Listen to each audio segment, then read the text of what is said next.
கிருஷ்ணகிரி மாவட்டம் போச்சம்பள்ளி அருகே அரசு பேருந்து ஒன்று உடைந்த படிக்கட்டுடன் இயங்குவது பயணிகளை அச்சத்தில் ஆழ்த்தியுள்ளது. திருப்பத்தூர் பணிமனைக்கு உட்பட்ட 13B வழித்தட பேருந்து தினமும் திருப்பத்தூரில் இருந்து போச்சம்பள்ளிக்கு இயக்கப்படுகிறது. இடையில் உள்ள கிராமங்களைச் சேர்ந்த பொதுமக்கள், மாணவர்கள் உள்பட அனைத்து தரப்பினரும் இதில் பயணிக்கின்றனர். ஆனால் பேருந்தின் பின்பக்க படிக்கட்டுகள் உடைந்து தரையில் உரசியபடி தொங்கிக் கொண்டிருக்கிறது. சிறுவர்களும் இளைஞர்களும் சாமர்த்தியமாக படிக்கட்டில் ஏறி இறங்க முடியும். வயதானவர்கள் இதில் ஏறி இறங்க முடியாத நிலையில் ஆபத்தான வகையில் அமைந்திருக்கிறது. இதுபற்றி திருப்பத்தூர் பணிமனை கிளை மேலாளரிடம் கேட்டபோது படிக்கட்டு உடைந்திருப்பது தங்களுக்கு தெரியாது என்றும் உடனடியாக சீரமைக்க நடவடிக்கை எடுப்பதாகவும் கூறினார். சிங்கப்பூரிலிருந்து பயணித்த பெண்ணுக்கு பிரசவ வலி ஏற்பட்டதால் செங்கல்பட்டைச் சேர்ந்த ஆண் செவிலியர் விமானத்திலேயே பிரசவம் பார்த்த சம்பவம் நெகிழ்ச்சியை ஏற்படுத்தியுள்ளது. வளர்குன்றம் பகுதியைச் சேர்ந்த கண்ணன் என்பவர் சிங்கப்பூரில் உள்ள தனியார் மருத்துவமனையில் செவிலியராக பணிபுரிந்து வருகிறார். இவர் இண்டிகோ விமானத்தில் சிங்கப்பூரிலிருந்து சென்னைக்கு பயணித்துள்ளார். அப்போது சக பயணிக்கு பிரசவ வலி ஏற்பட்டுள்ளது. உடனடியாக அங்கிருந்த முதலுதவி உபகரணங்களை பயன்படுத்தி செவிலியர் கண்ணன் பிரசவம் பார்த்துள்ளார். அந்த பெண்ணுக்கு வானில் பறந்து கொண்டிருந்த விமானத்திலேயே ஆரோக்கியமான ஆண் குழந்தை பிறந்துள்ளது. பிரசவம் நடந்து 2 மணி நேரத்திற்கு பின் சென்னையில் விமானம் தரையிறங்கியதும் ஆம்புலன்ஸ் மூலம் தனியார் மருத்துவமனையில் தாயும் சேயும் அனுமதிக்கப்பட்டனர். 30 to 45 மினிட்ஸில் அவங்களுக்கு டெலிவரி பெயின் ஸ்டார்ட் ஆகிடுச்சு. அந்த ஏரோ சிஸ்டர் எல்லாமே அனௌன்ஸ் பண்ணாங்க, இதுமாரி ஒரு மெடிக்கல் எமர்ஜென்சி, யாராவது ஸ்டாஃப் இருக்கீங்களா, மெடிக்கல் டீம் இருக்கீங்களான்னு இன்ஃபார்ம் பண்ணாங்க. நான் ஸ்டாஃப் நர்ஸ்ன்றதுனால நான் போய் பார்த்து அங்கே இருந்த எமர்ஜென்சி கிட்ட வச்சு நான் டெலிவரி பார்த்து ஆன்போர்ட்லேயே ஃப்ளைட்லேயே டெலிவரி ஆகிடுச்சு. டெலிவரி ஆகி ஆண் குழந்தை பிறந்து அந்த அரௌண்டு ஒரு 2 hours ஆச்சு லேண்ட் ஆகிறதுக்கு. அதுக்கப்புறம் டெலிவரி ஆகியுமே லேண்ட் பண்ண முடியல, எங்கேயுமே டெலிவரி ஆகி 2 hours ஆச்சு சென்னையில் லேண்ட் ஆகிறதுக்கு. சென்னையில் தங்கம் மற்றும் வெள்ளியின் விலையில் மாற்றமில்லை. இன்று காலை நிலவரப்படி 22 கரட் ஆபரண தங்கம் விலையில் மாற்றமில்லாமல் 1 கிராம் 6,715 ரூபாய்க்கும், 1 சவரன் 53,720 ரூபாய்க்கும் விற்பனை செய்யப்படுகிறது. வெள்ளி 1 கிராம் 93 ரூபாய் 50 காசுகளுக்கு விற்பனையாகிறது. முன்னதாக கடந்த மே மாதம் 20ஆம் தேதி தங்கம் இதுவரை இல்லாத அளவாக 1 சவரன் 55,200 ரூபாய்க்கு விற்கப்பட்டது.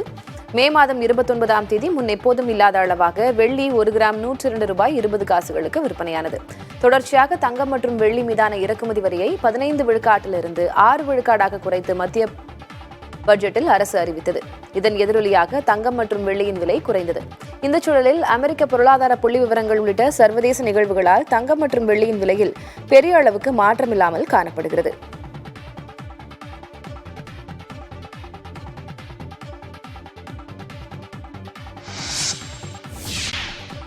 ராஜஸ்தான் மாநிலம் பைக்கானார் சுற்றுப்பகுதியில் பெய்த மழையால் வெள்ளக்காடாக காட்சியளிக்கிறது.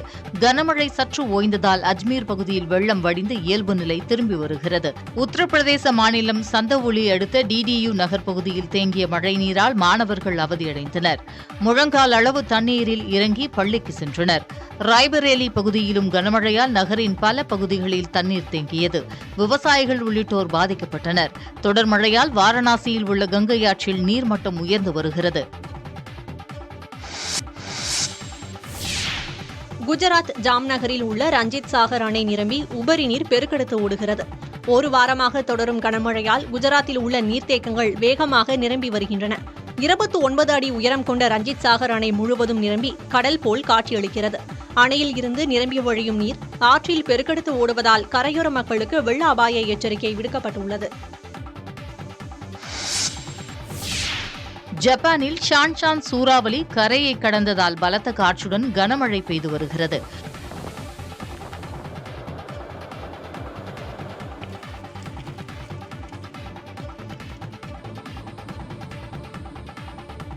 கோகோஷிமா பகுதியில் பல்வேறு பகுதிகளில் மின்சாரம் துண்டிக்கப்பட்டது. சாலைகளில் மரங்கள் விழுந்ததால் போக்குவரத்து பாதிக்கப்பட்டது. ஷான்ஷான் சூறாவளியால் நாடு முழுவதும் 600க்கும் மேற்பட்ட விமானங்கள் ரத்து செய்யப்பட்டன. ராஜஸ்தான் மாநிலம் பைக்கானார் சுற்றுப்பகுதியில் பெய்த மழையால் வெள்ளக்காடாக காட்சியளிக்கிறது. கனமழை சற்று ஓய்ந்ததால் அஜ்மீர் பகுதியில் வெள்ளம் வடிந்து இயல்பு நிலை திரும்பி வருகிறது. உத்தரப்பிரதேச மாநிலம் சந்தவுலி அடுத்த டிடியு நகர் பகுதியில் தேங்கிய மழைநீரால் மாணவர்கள் அவதியடைந்தனர். முழங்கால் அளவு தண்ணீரில் இறங்கி பள்ளிக்கு சென்றனர். ராய்பரேலி பகுதியிலும் கனமழையால் நகரின் பல பகுதிகளில் தண்ணீர் தேங்கியது. விவசாயிகள் உள்ளிட்டோர் பாதிக்கப்பட்டனர். தொடர் மழையால் வாரணாசியில் உள்ள கங்கை ஆற்றில் நீர்மட்டம் உயர்ந்து வருகிறது. குஜராத் ஜாம்நகரில் உள்ள ரஞ்சித் சாகர் அணை நிரம்பி உபரி நீர் பெருக்கெடுத்து ஓடுகிறது. ஒரு வாரமாக தொடரும் கனமழையால் குஜராத்தில் உள்ள நீர்த்தேக்கங்கள் வேகமாக நிரம்பி வருகின்றன. 29 அடி உயரம் கொண்ட ரஞ்சித் சாகர் அணை முழுவதும் நிரம்பி கடல் போல் காட்சியளிக்கிறது. அணையில் இருந்து நிரம்பி வழியும் நீர் ஆற்றில் பெருக்கெடுத்து ஓடுவதால் கரையோர மக்களுக்கு வெள்ள அபாய எச்சரிக்கை விடுக்கப்பட்டுள்ளது. ஜப்பானில் ஷான்ஷான் சூறாவளி கரையை கடந்ததால் பலத்த காற்றுடன் கனமழை பெய்து வருகிறது.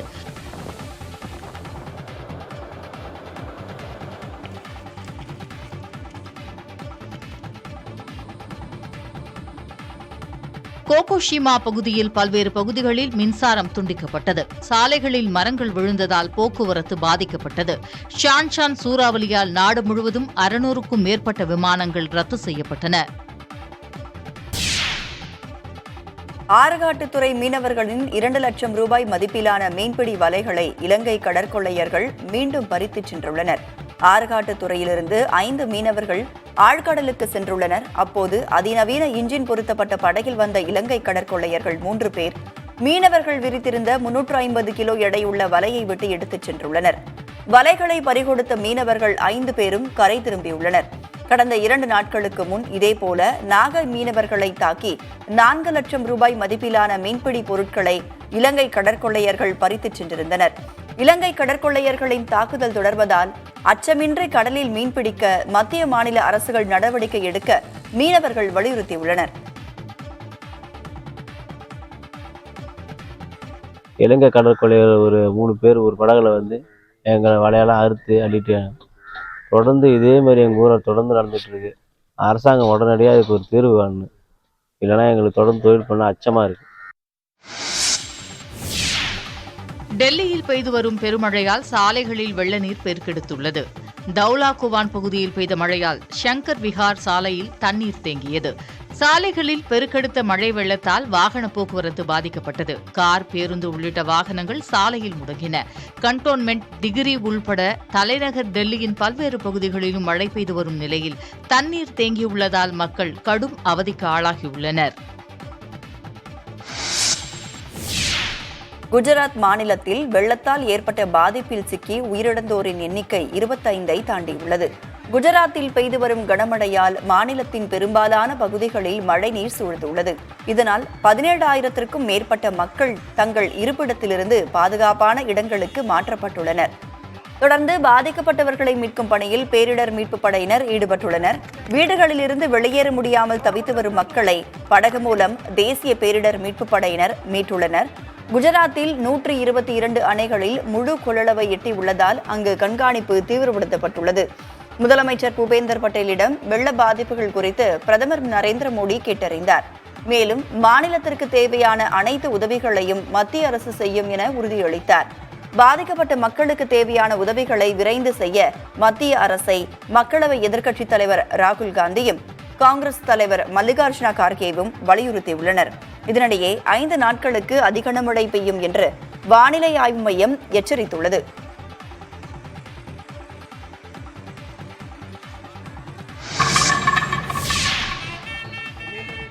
இலங்கையில் புகழ்பெற்ற நல்லூர் கந்தசாமி கோவிலில் நடைபெற்ற திருவிழாவில் அலங்கார கந்தனின் கைலாச வாகன வைபவம் வெகு சிறப்பாக நடைபெற்றது. இலங்கையில் கடற்கரை நகரமான யாழ்ப்பாணத்தில் உள்ள நல்லூரில் பழமையான கந்தசாமி கோவில் அமைந்துள்ளது. தமிழ்நாட்டில் திருச்செந்தூரை போல நல்லூர் கந்தசாமி கோவிலும் மிகவும் புகழ்பெற்றதாகும். வரலாற்று சிறப்புமிக்க இந்த கோவிலில் வருடாந்திர மகா உற்சவம் நடைபெற்று வருகிறது. திருவிழாவின் 21ஆம் நாள் நிகழ்ச்சியாக கைலாச வாகன வைபவம் கோலாகலமாக நடைபெற்றது. கந்தசாமிக்கும் வள்ளி தெய்வானைக்கும் வசந்த மண்டபத்தில் நடத்தப்பட்ட சிறப்பு பூஜைகளை தொடர்ந்து கைலாச வாகன உற்சவம் நடைபெற்றது. திருவீதி உலா வந்த கந்தசாமியை திரளான பக்தர்கள் வழிபாடு நடத்தினர். நல்லூர் மகா உற்சவத்தின் முக்கிய நிகழ்ச்சியாக வரும் ஞாயிறன்று தேரோட்டம் நடைபெறவுள்ளது.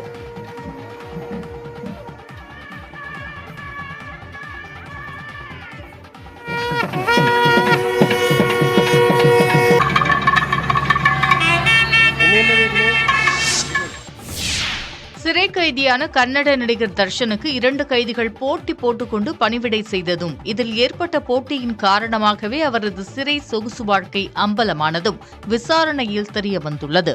ரசிகர் கொலை வழக்கில் பெங்களூரு பரப்பன அக்ரஹாரா சிறையில் அடைக்கப்பட்ட தர்ஷன் கைதிகளுக்கான கட்டுப்பாடுகளை உடைத்து சொகுசு வாழ்க்கை வாழ்ந்ததன் சான்றாக புகைப்படம் வெளியானது. வீடியோ கால் பேசும் காட்சிகளும் வெளியாகின. இந்த வழக்கில் சிறை அதிகாரிகள் 9 பேர் பணியிடை நீக்கம் செய்யப்பட்டனர். சிறை விதிகள் தகர்க்கப்பட்டது பற்றி தனித்தனியே 3 வழக்குகள் பதிவு செய்யப்பட்டன. இவற்றை விசாரிக்க பேகூர், ஹூலிமாவு காவல் ஆய்வாளர்கள் தலைமையிலான 3 தனிப்படையினர் தர்ஷனிடம் 2ஆம் நாளாக நடத்திய விசாரணை 8 மணி நேரம் நீடித்தது. சிறை வளாக புல்வெளியில் நாற்காலி போட்டது யார், அவருக்கு காஃபி, சிகரெட், இணைய வசதியுடன் அலைபேசி ஆகியவற்றை கொடுத்தது யார் என கேள்விகளை முன்வைத்தனர். சம்பவம் நடந்த இடத்தில் ஒத்திகை நடத்தி வீடியோ பதிவும் செய்தனர். விசாரணையில் வில்சன் கார்டன் நாகா என்ற கைதிதான் வசதிகளை செய்து கொடுத்தது தெரியவந்தது. கொலை குற்றவாளிகளான bakery Raghu, Wilson Garden Naga ஆகியோர் போட்டி போட்டுக்கொண்டு பணிவிடை செய்துள்ளனர். முதல் 10 நாட்கள் ரகு பணிவிடை செய்த நிலையில் ஒரு கட்டத்தில் நாகா முந்திக் கொண்டதால் நாகாவும் தர்ஷனும் இருக்கும் புகைப்படம் வெளியானது.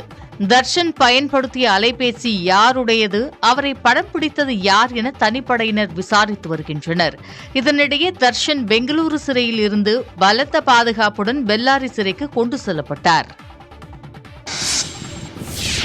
ஐரோப்பிய நாடான சுவிட்சர்லாந்தில் அருவி போல் வழிந்தோடிய மேக கூட்டங்களின் வீடியோ காட்சிகள் வைரலாகி வருகின்றன. ஆபர்காம்ஸ் பகுதியில் சுவிஸ் ஆல்ப்ஸ் மலைப்பகுதியின் மேற்பரப்பிலிருந்து கிரிம்சல் கணவாயில் மேக கூட்டங்கள் அருவி போல வழிந்தோடின. இதன் டைம் லேப்ஸ் காட்சிகள் வெளியாகியுள்ள நிலையில் அந்த பகுதி வழியாக பயணம் சென்ற வாகன ஓட்டிகள் இயற்கை அழகை கண்டு ரசித்தபடியே சென்றனர்.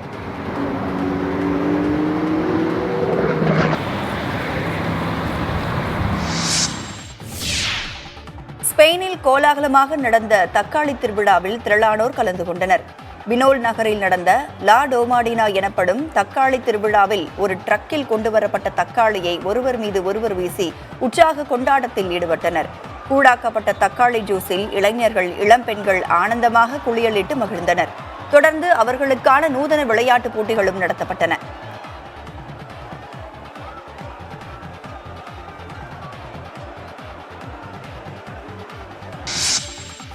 லப்பர் பந்து படத்தின் ட்ரெய்லரை இயக்குனர் மாரி செல்வராஜ் வெளியிட்டார். நெஞ்சுக்கு நீதி படத்தின் வசனகர்த்தாவான தமிழரசன் பச்சமுத்து இயக்குநராக அறிமுகமாகியுள்ள படம் லப்பர் பந்து. ஹரிஷ் கல்யாண், அட்டகத்தி தினேஷ் இருவரும் கதாநாயகர்களாக நடிக்கின்றனர். தேவதர்ஷினி, பாலசரவணன் உள்ளிட்டோர் முக்கிய கதாபாத்திரத்தில் நடித்துள்ளனர். கிராமத்து கிரிக்கெட் விளையாட்டை மையப்படுத்தி உருவாகும் இந்த படத்துக்கு ஷான் ரோல்டன் இசையமைத்துள்ளார். செப்டம்பர் 20ஆம் தேதி இந்த படம் வெளியாகிறது. ஜம்மு காஷ்மீரில் சட்டமன்ற தேர்தல் நடைபெறவுள்ள நிலையில் பூஞ்ச் பகுதியில் 6 சீன கையெறி குண்டுகளை ராணுவ வீரர்கள் கைப்பற்றியுள்ளனர். ஜம்மு காஷ்மீர் மாநிலத்துக்கான சிறப்பு அந்தஸ்து ரத்து செய்யப்பட்ட பிறகு முதல் முறையாக அங்கு சட்டமன்ற தேர்தல் நடைபெறவுள்ளது. இதனால் ஜம்மு காஷ்மீர் முழுவதும் காவல்துறையினர் மற்றும் ராணுவத்தினர் தீவிர கண்காணிப்பில் ஈடுபட்டு வருகின்றனர். இந்த நிலையில் பூஞ்ச் மாவட்டத்தில் உள்ள டாச்சி வனப்பகுதியில் ராணுவத்தினர் கண்காணிப்பு பணியை மேற்கொண்டனர். அப்போது 6 கையெறி குண்டுகளை கண்டெடுத்துள்ளனர். அந்த குண்டுகளை ஆய்வு செய்தபோது அவை சீனாவில் தயாரிக்கப்பட்ட கையெறி குண்டுகள் என்பது தெரியவந்தது. இதனையடுத்து அப்பகுதியில் கண்காணிப்பு பணியை ராணுவத்தினர் தீவிரப்படுத்தப்பட்டுள்ளனர்.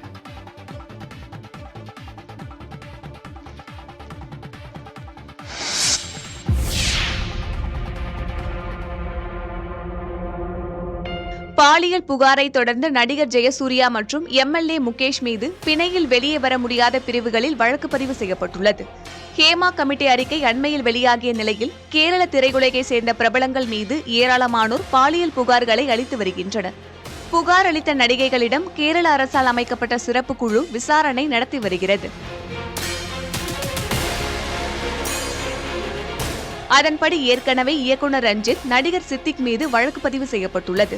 இந்த சூழலில் நடிகர் ஜெயசூர்யா மற்றும் கொல்லம் தொகுதி எம்எல்ஏ முகேஷ் ஆகியோர் மீதும் வழக்கு பதிவு செய்யப்பட்டுள்ளது.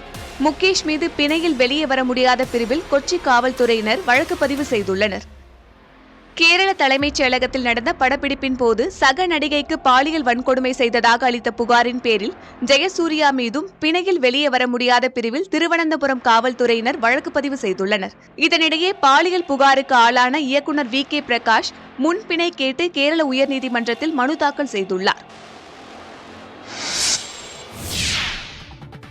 கத்தோலிக்க மத தலைவரான போப் பிரான்சிஸ் அடுத்த மாதம் தெற்காசிய நாடுகளில் சுற்றுப்பயணம் மேற்கொள்கிறார்.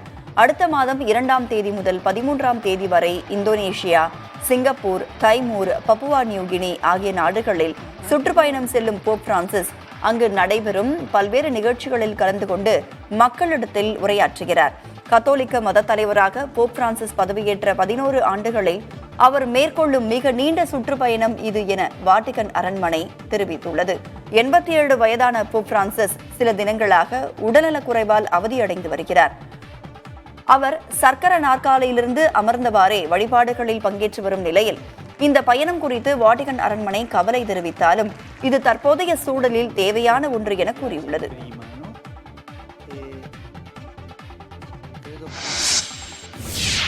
புகழ்பெற்ற வேளாங்கண்ணி பேராலயத்தில் இன்று ஆண்டு பெருவிழா கொடியேற்றத்தை முன்னிட்டு லட்சக்கணக்கான பக்தர்கள் குவிந்து வருகின்றனர். விழாவை முன்னிட்டு வெளிமாநிலங்களிலிருந்து வாகனங்கள் மூலம் பக்தர்கள் வந்த வண்ணம் உள்ளனர். இன்று தொடங்கி செப்டம்பர் மாதம் 8ஆம் தேதி வரை 11 நாட்கள் திருவிழா நடைபெறவுள்ளது. கடந்த ஆண்டை விட இந்த ஆண்டு பக்தர்களின் கூட்டம் அதிகமாக இருக்கும் என்று எதிர்பார்க்கப்படுவதால் 3000 காவல்துறையினர் 24 மணி நேர சுழற்சி முறையில் பாதுகாப்பு பணியில் ஈடுபடுத்தப்பட்டுள்ளனர். மாவட்ட நிர்வாகம் மற்றும் பேராலயம் சார்பாக குடிநீர், மருத்துவம், மின்சாரம் உள்ளிட்ட அனைத்து வசதிகளும் செய்யப்பட்டுள்ளன. பக்தர்களின் பாதுகாப்பு கருதி கடலில் குளிக்க தடை விதிக்கப்பட்டுள்ளது. நாகை மற்றும் கீழ்வேளூருக்கு இன்று உள்ளூர் விடுமுறை அளிக்கப்பட்டுள்ளது.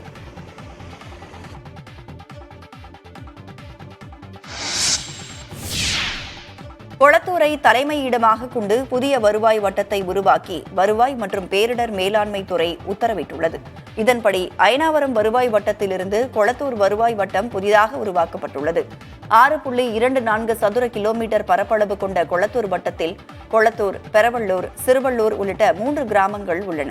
3.78 லட்சம் பேர் வசிக்கும் கொளத்தூர் வட்டத்தில் பொதுப்பிரிவு, சமூக பாதுகாப்பு பிரிவு, நகர்ப்புற நிலவரி திட்டம், வட்ட கலால் அலுவலகம், நில அளவை பிரிவு உள்ளிட்ட அரசு அலுவலகங்கள் உருவாக்கப்பட்டுள்ளன. வட்டாட்சியர், துணை வட்டாட்சியர், முதுநிலை மற்றும் இளநிலை வருவாய் ஆய்வாளர், தட்டச்சர், ஓட்டுநர் உள்ளிட்ட 36 பணியிடங்கள் புதிதாக உருவாக்கப்பட்டுள்ளன.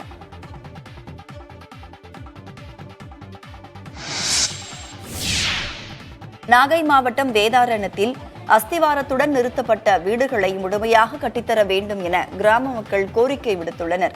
வேதாரண்யத்தில் கஜா புயலால் பாதிக்கப்பட்ட ஏழை மக்களுக்காக பிரதமரின் அனைவருக்கும் வீடு வழங்கும் திட்டம் மூலம் வீடுகள் கட்டும் பணி தொடங்கப்பட்டது. இதற்காக காந்தி நகர், கைலவனம்பேட்டை, நல்லத்தான்காடு உள்ளிட்ட பகுதிகளில் தலா 3 லட்சம் ரூபாய் மதிப்பீட்டில் 100க்கும் மேற்பட்ட வீடுகள் கட்ட முடிவெடுக்கப்பட்டது. தொடர்ந்து அஸ்திவாரம் எழுப்பப்பட்ட நிலையில் கட்டுமான பணிகள் அப்படியே முழுமையாக கிடப்பில் போடப்பட்டன. இதனால் அதிருப்தி அடைந்த பயனாளர்கள் தங்களுக்கான வீடுகளை உடனடியாக கட்டித்தரக் கோரி விடுதலை சிறுத்தைகள் கட்சியினருடன் இணைந்து உண்ணாவிரத போராட்டத்தில் ஈடுபட்டனர். தகவல் அறிந்து வந்த வருவாய்த்துறை மற்றும் காவல்துறை அதிகாரிகள் கிடப்பில் போடப்பட்ட கட்டுமான பணிகளை மீண்டும் தொடங்குவதற்கு நடவடிக்கை எடுப்பதாக உறுதியளித்தனர். அதன் பிறகே பயனாளர்கள் தங்களது உண்ணாவிரத போராட்டத்தை கைவிட்டனர்.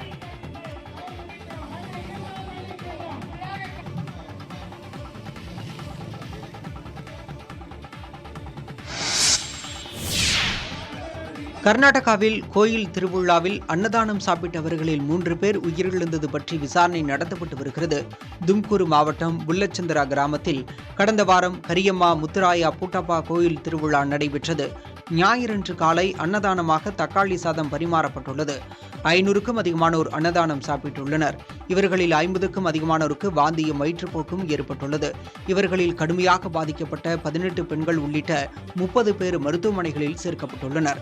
இவர்கள் இவர்களில் 80 வயதான திம்மக்கா ஞாயிறன்று உயிரிழந்தார். இதன் தொடர்ச்சியாக 86 வயதான கிரியம்மா, 45 வயதான காட்டம்மா ஆகியோரும் நேற்று சிகிச்சை பலனின்றி உயிரிழந்தனர்.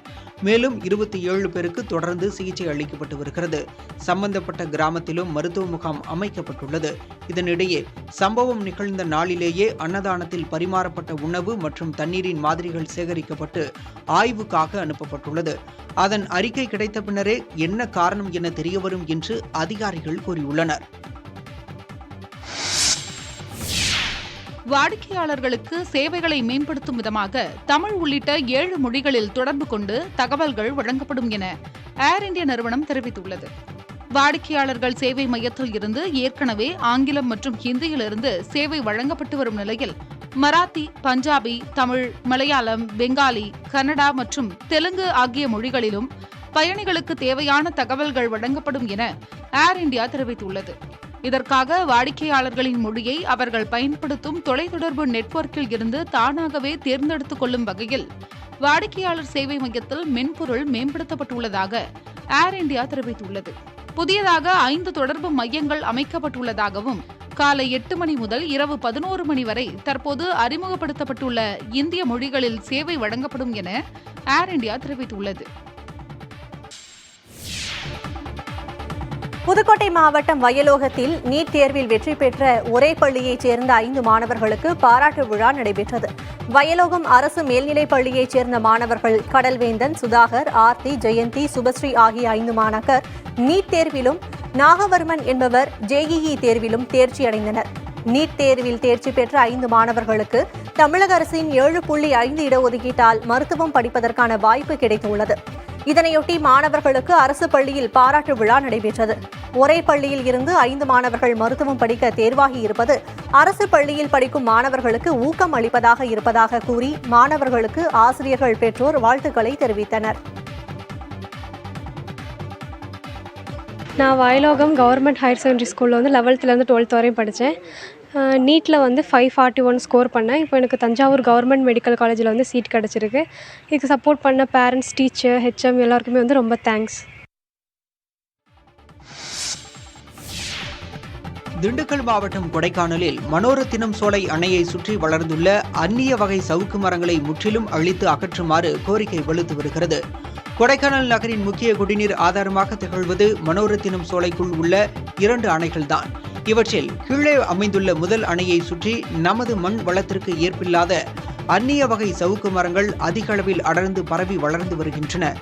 இந்த அந்நிய வகை சவுக்கு மரங்கள் ஆண்டு முழுவதும் அணைக்கு செல்லும் குடிநீர் ஆதாரத்தை உறிஞ்சிக் கொள்வதாக சுற்றுச்சூழல் ஆர்வலர்கள் கூறுகின்றனர்.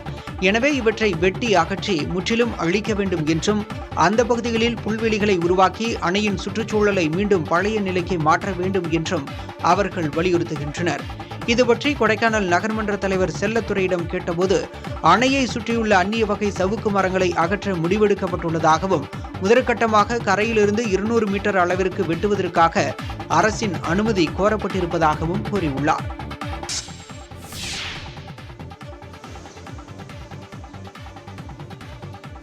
இந்திய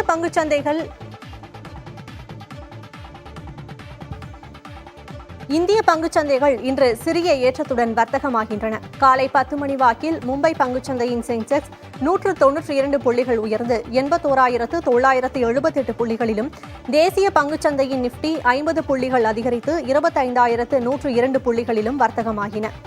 ரிலையன்ஸ் இண்டஸ்ட்ரீஸ் நிறுவனத்தின் ஆண்டு பொதுக்கூட்டம் இன்று நடைபெற உள்ள நிலையில் முக்கிய அறிவிப்புகள் வெளியாகும் என எதிர்பார்க்கப்படுகிறது. இந்நிலையில் அந்நிறுவன பங்குகள் சிறிய ஏற்றத்துடன் காணப்படுகின்றன.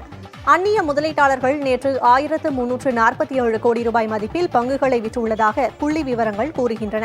மற்ற ஆசிய பங்குச்சந்தைகள் ஏற்ற இறக்கங்களுடனேயே காணப்படுகின்றன. சர்வதேச சந்தையில் பிரெண்ட் கச்சா எண்ணெய் ஒரு பீப்பாய் 11 சென்ட் உயர்ந்து $78.74 வர்த்தகமாகியது. மயிலாடுதுறை அருகே திரு இந்தலூர் பரிமள ரங்கநாதர் கோவிலில் கிருஷ்ண ஜெயந்தியை ஒட்டி உரியடி திருவிழா மற்றும் மெழுகுமரம் ஏறும் உற்சவம் நடைபெற்றது. உற்சவருக்கு மகா தீப ஆராதனை நடைபெற்றது. வேதாரண்யம் அருகே தோப்புத்துறை வரதராஜ பெருமாள் கோவில் கிருஷ்ண ஜெயந்தியை ஒட்டி நடைபெற்ற உரியடித்தல் மற்றும் வழுக்குமரம் ஏறும் போட்டியில் சிறுவர்கள் முதல் பெரியவர்கள் வரை உற்சாகமாக கலந்து கொண்டனர்.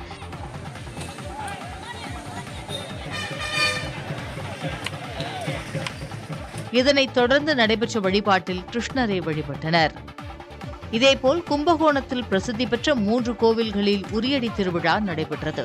ராமசாமி, சக்கரபாணி சாமி, சாரங்கபாணி சாமி ஆகிய 3 பெருமாள் கோவில்களில் உரியடி உற்சவமும் உற்சவர்கள் வீதி உலாவும் நடைபெற்றது.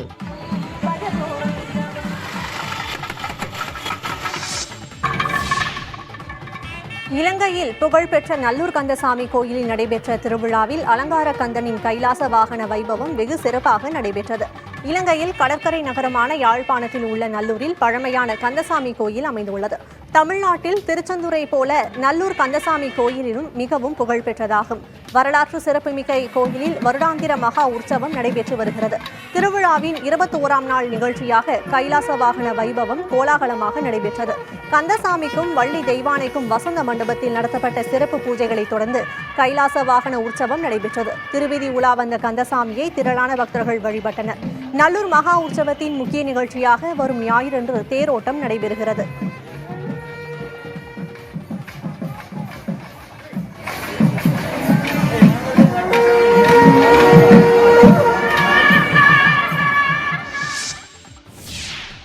வங்கதேசத்தில் ஜமாத்-இ இஸ்லாமி அமைப்பிற்கு விதிக்கப்பட்டிருந்த தடையை நீக்கி இடைக்கால அரசு உத்தரவு பிறப்பித்துள்ளது. அதோடு இதன் மாணவர்கள் அணியான இஸ்லாமி சாத்ரா ஷிபீர் அணிக்கு விதிக்கப்பட்டிருந்த தடையும் நீக்கப்பட்டுள்ளது. இந்த அமைப்பு பயங்கரவாத செயல்களில் ஈடுபட்டதாக எழுந்த குற்றச்சாட்டுக்கு எந்த ஆதாரமும் இல்லாத காரணத்தால் அதற்கு விதிக்கப்பட்டிருந்த தடை நீக்கப்பட்டுள்ளதாக தெரிவிக்கப்பட்டுள்ளது. இந்த தடை நீக்க உத்தரவு உடனடியாக அமலுக்கு வருவதாக வங்கதேச உள்துறை அமைச்சகம் வெளியிட்ட அறிக்கையில் தெரிவிக்கப்பட்டுள்ளது. பயங்கரவாத அமைப்பு என அறிவித்து ஜமாத்-இ இஸ்லாமி அமைப்புக்கு முன்னாள் பிரதமர் ஷேக் ஹசீனா தலைமையிலான அவாமி லீக் அரசு கடந்த ஆகஸ்ட் 1ஆம் தேதி தடை விதித்தது. அதோடு அரசு வேலைவாய்ப்புகளில் வழங்கப்படும் இடஒதுக்கீடுகளை வைத்து நாட்டில் வன்முறைகளை ஏற்படுத்தியதாக அதன் மாணவர் அணியான இஸ்லாமி சாத்ரா ஷிபீர் அணிக்கும் தடை விதித்தது.